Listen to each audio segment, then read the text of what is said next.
Welcome to this really interesting, I believe it will be, event.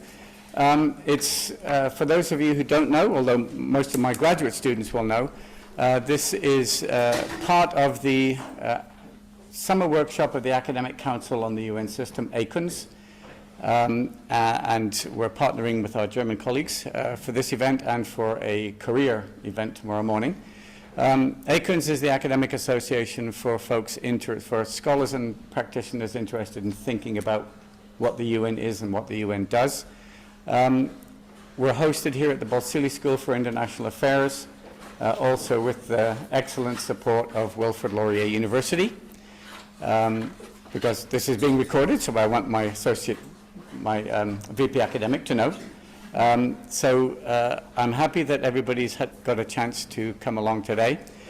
We have two speakers today, and in order they will be from DAD. Yep. We have Jean-Paul Kleiner, German Academic Exchange Service. He is the manager for university relations with DAD office in Toronto. So he'll talk to us for a couple of minutes and talk to you about DAD, which is 100 years old. And then our main speaker, and the workshop people know Jan at this point, Jan Ludart, is head of programs for the German Center for Research and Innovation, New York. And we've had some interesting discussions. We share a lot of common people in our histories. Jan has a PhD in political science from UBC, where I did my master's degree a long time ago, a BA in international relations from the Australian National University, where he also interacted a lot with my colleague Lorraine Elliott, as we were talking tales of the past, and a BA in public policy from Hamburg University for Economics and Politics. He has been an associate professor at City University of Seattle and a visiting research scholar at the Ralph Bunche Institute for International Studies, which is part of the Graduate Center, CUNY, City University of New York. And he'll be talking about bridging science, policy, and society, the role of science diplomacy in an era of technological change. And this is all part, as I mentioned, of our workshop, which is on the topic of emerging technologies, risks, and solutions to 21st century governance challenges for the United Nations system. So this fits beautifully into what we're talking about. Jean-Paul, would you like to come up? Thank you. Thank you very much. And microphones are just picking up everywhere. Excellent, excellent. Thank you. Yes, my name is Jean-Paul Kleiner. I am with the DAD, the German Academic Exchange Service. I imagine a number of you are familiar with our organization. For those of you who are not, we are a member organization made up of Germany's universities, and our primary mandate is to help them in their internationalization work. And we do that primarily by being the world's largest provider of mobility funds for academics. So we have programs to take students and faculty from around the world to Germany and from Germany to the world. And as was mentioned, this is our 100th anniversary. DAD actually has its roots here in North America in an exchange program between Heidelberg University and Harvard. And out of that grew the organization that we have today. At present, DAD has 57 offices around the world. And as was mentioned, I sit in Toronto and have the responsibility for connecting with universities here. But we have offices around the world, so for those of you whose work could benefit from a stay in Germany, I would encourage you to Google DAD plus the name of the country where you are based, and you will find the myriad of opportunities open to you. But thank you very much for the chance to be here. Jan, thank you for connecting me. Have a pleasant, productive evening.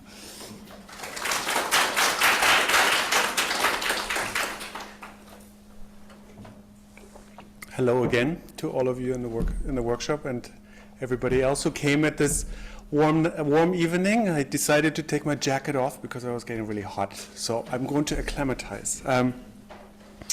But good evening, distinguished guests and organizers of this year's ACUNS workshop.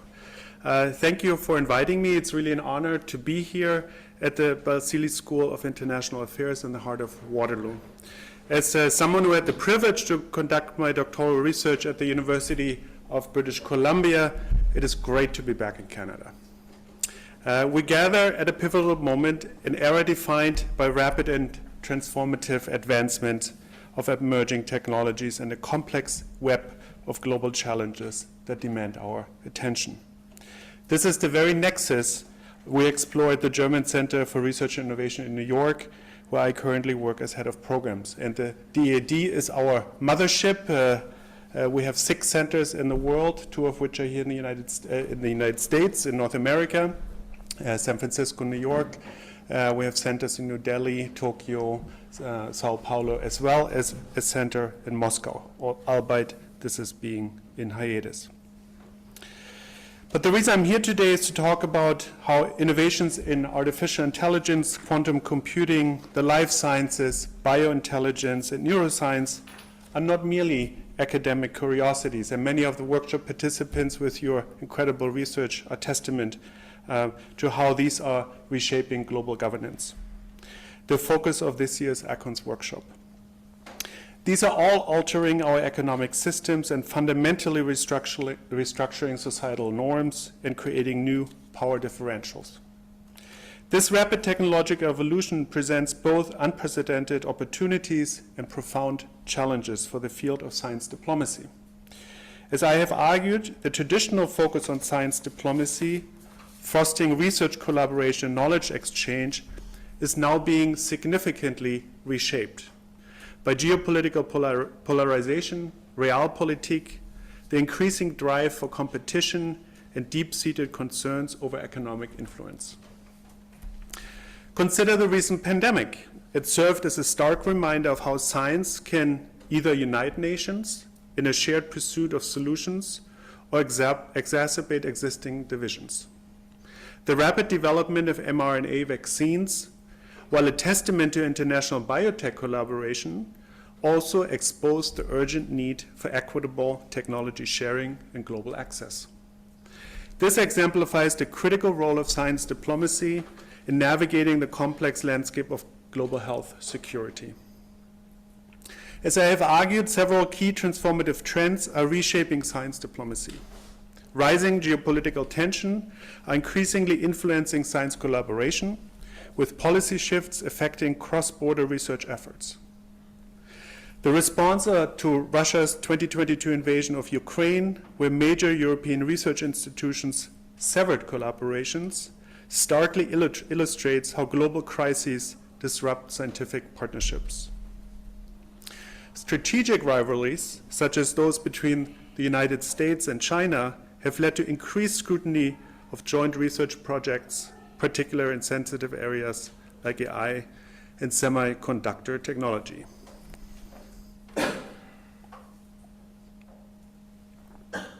Global collaboration is increasingly under strain, with science cooperation becoming a casualty. This makes science diplomacy more crucial than ever since the end of Cold War, offering a bridge to maintain dialogue and foster international partnerships despite these tensions. The focus of science diplomacy is shifting from traditional areas such as agriculture and food security to emerging technologies that hold transformative potential. AI governance, quantum computing, and biotechnology, as I mentioned, now dominate international research agendas and global policy discussions. Both scientific and political debates surrounding AI governance are at the forefront of international discourse, as science diplomacy continues to evolve, ensuring fair access to technological advancement while fostering responsible innovation remains a pressing challenge for the global community.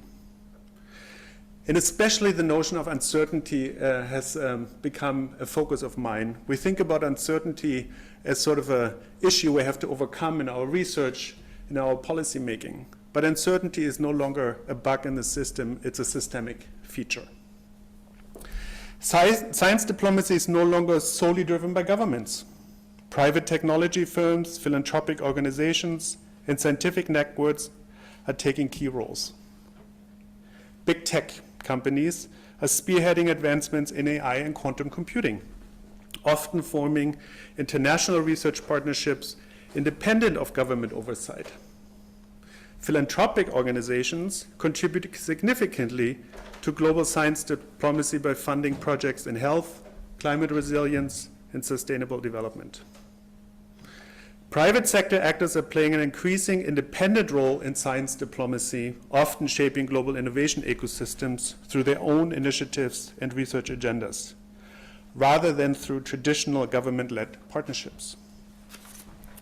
This reflects a broader trend where science diplomacy is shifting from state-centric approaches toward a more interconnected, multi-stakeholder framework, emphasizing collaborations across governments, industry, and civil society.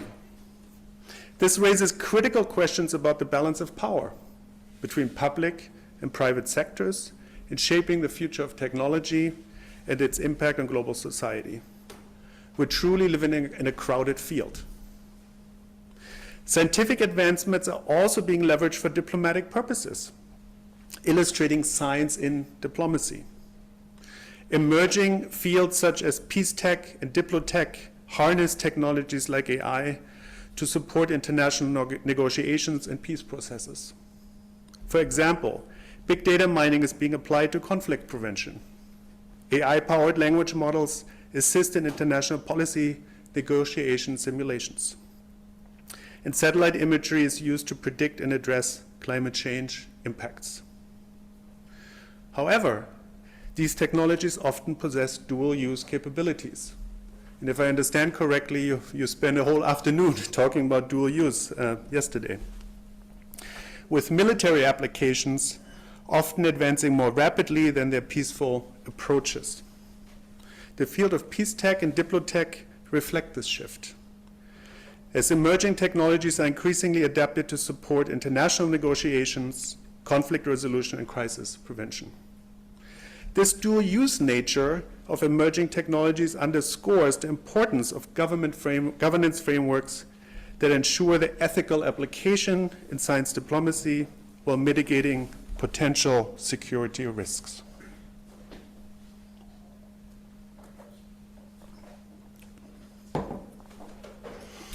Yet again, the widespread availability of knowledge through the internet has connected scientists worldwide, enabling independent collaboration between traditional diplomatic structures.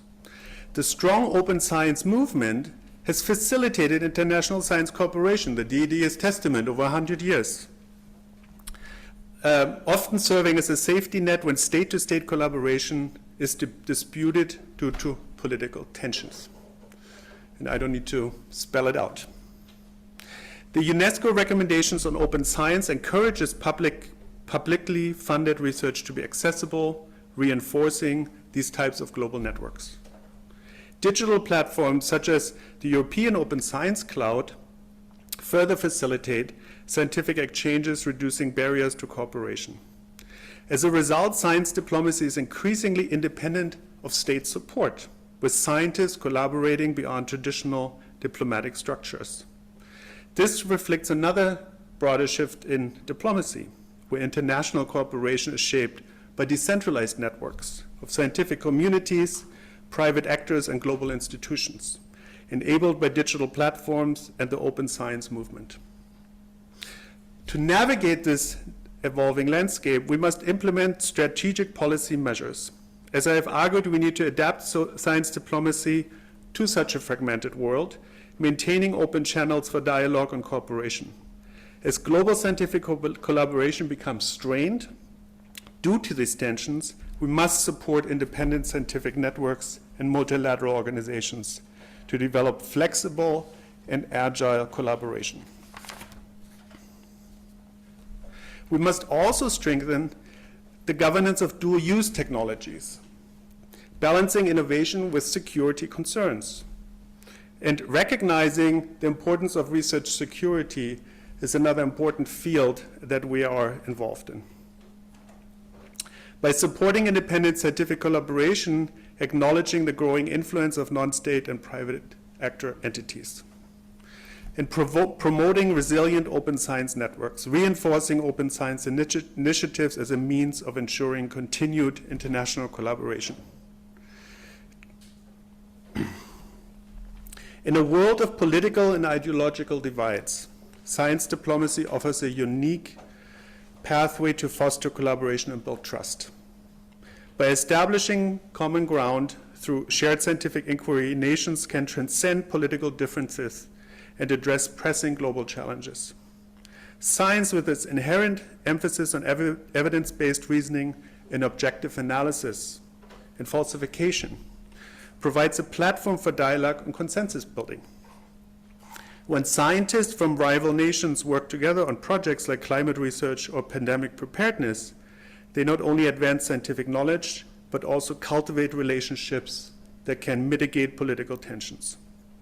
This type of collaborative spirit, rooted in the pursuit of knowledge, can serve as a powerful antidote to polarization, demonstrating that cooperation is possible even amidst deep-seated disagreements.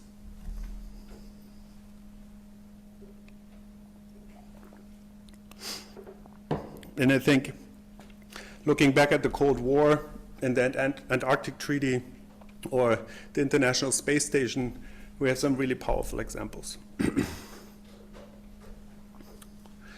Yet science diplomacy's role extends far beyond mere soft power. It must be understood from a real political perspective as well. We live in an age of technological disruption with AI as a central driver, creating both immense potential and significant risks. While a cooperative view of science diplomacy as a tool for global well-being is vital, we must also recognize its competitive dimension. It can be used for foreign policy goals, securing strategic autonomy, technological sovereignty, and economic competitiveness. Scientific collaboration while fostering understanding must also navigate the realities of national interests and geopolitical rivalries. By engaging with these complexities, science diplomacy can act as a crucial bridge, maintaining dialogue and fostering partnerships. In this environment, there's also a central role for multilateral and higher education institutions as key actors. Multilateral institutions like the UN system and higher education institutions such as universities are indispensable pillars of science diplomacy. Multilateral bodies provide essential platforms for international scientific collaboration, setting global agendas and facilitating the exchange of knowledge and resources. Universities, as hubs of research and education, cultivate the next generation of science diplomats and foster international partnerships. Through joint research projects, students in this idea of brain circulation are able to cross boundaries. These institutions also play a crucial role in disseminating scientific knowledge to the public and policymakers by ensuring that evidence-based decisions form and inform global governance. And I think this role of universities as locales for discourse on science and scientific discovery is really crucial. Their ability to convene these stakeholders and facilitate open dialogues makes them vital catalysts for advancing science diplomacies. Universities are nested in local communities, a role that is all too often forgotten. These institutions, whether it's at the global level, the UN, or universities at the local level, must evolve to not only facilitate research, but also to actively bridge the gap between science, policy, and societies. As I've emphasized, both scientists and policymakers need to develop a deeper understanding of each other's worlds. Scientists should be aware of the policy implications of their research, and policymakers must strive to understand the science that informs their decisions. Universities therefore have a dual role to advance research and to cultivate a generation of scientists who are adept at communicating with and influencing policy. Multilateral institutions can set global agendas and establish norms, but also need to foster agility and policy responses. I think an interesting attempt here, of course, is to European Union's AI Act recognizing the rapid pace of technological change. The vote is still out whether this will work. At the German Center for Research and Innovation in New York, we tried to make this clear at the Summit of the Future Action Days last fall, together at a side event titled Building Bridges Through Science Diplomacy, Accelerating Progress Towards Sustainable Development, held at the UN headquarters in New York. Together with the UN Global Compact team and the International Science Council, we aim to demonstrate how science can strengthen multilateralism, enhance evidence-based informed decision-making, and foster international collaboration. Through keynote addresses, case studies, and panel discussions, speakers explored how scientific research, education, and communication can advance diplomatic relations and multilateral decision-making. Key discussions focused on leveraging science to solve global challenges, supporting international policy formulation, and strengthen the relationship between science and diplomacy.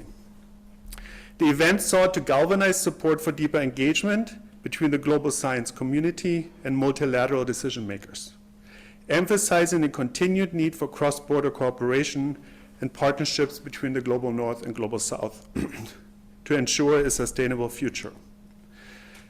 We were especially proud to realize that some of our focus found its way into the final outcome document, the Pact for the Future, which now emphasizes that science, technology, and innovation are vital for achieving the UN's goals, but require international cooperation to bridge the digital divide and ensure equitable access, especially for developing countries.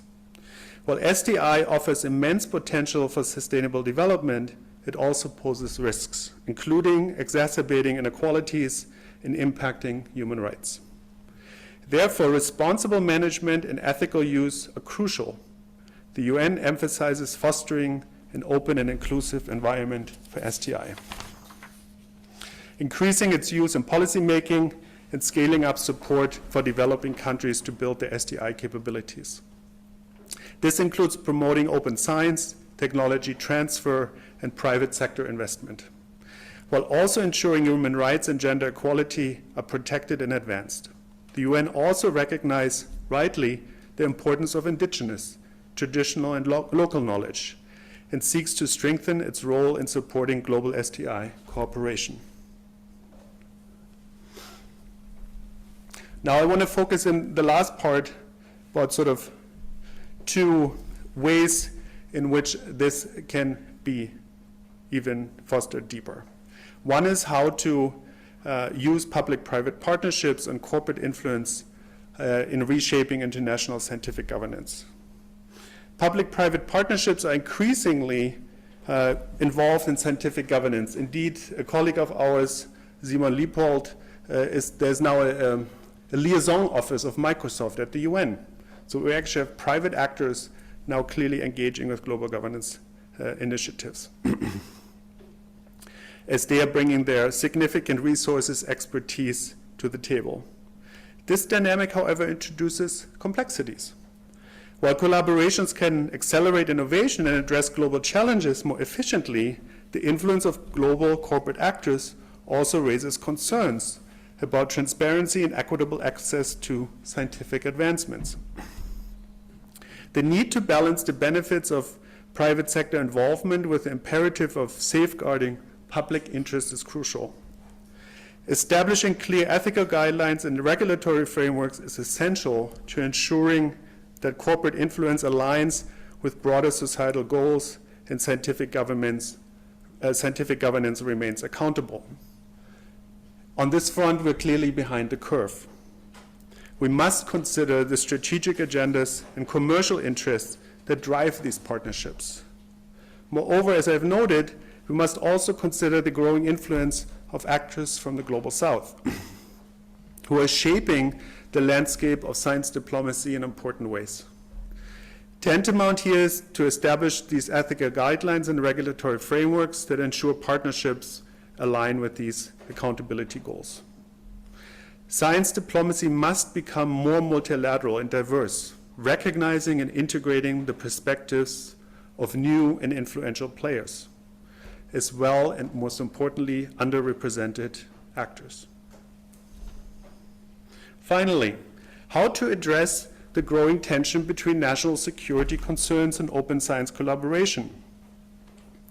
The delicate balance between national security and open science collaboration is evident, especially in strategic sensitive areas like AI, space exploration, and climate policy. While open scientific exchange is vital for advancing knowledge and addressing global challenges, it can also pose security risks if sensitive information or technologies fall into the wrong hands.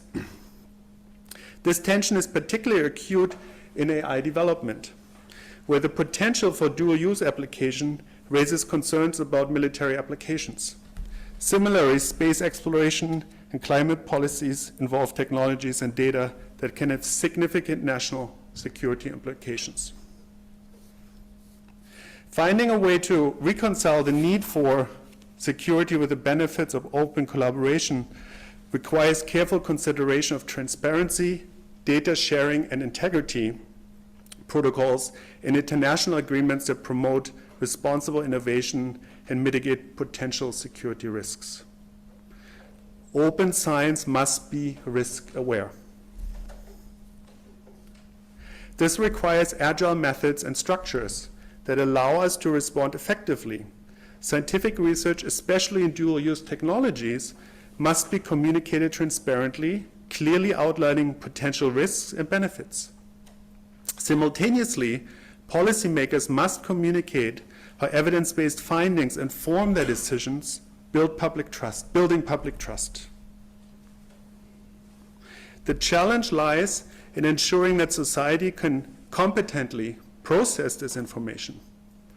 And here, the cultural and social sciences have a crucial role in helping us navigate the social implications of technological advancements. So for all of you who are in the social sciences, I think the future is not only bright, but hopefully also very interesting. In closing, while the challenges before us are complex, I remain optimistic about the future of science diplomacy. By fostering what I have now beaten the drum of, greater collaboration between scientists, policymakers, and the public, and by embracing the evolving landscape of technological innovation, we can build a more resilient and equitable world. As we explored navigating the tension between national interest and global collaboration and ensuring that emerging technologies serve the common good, require a concerted effort.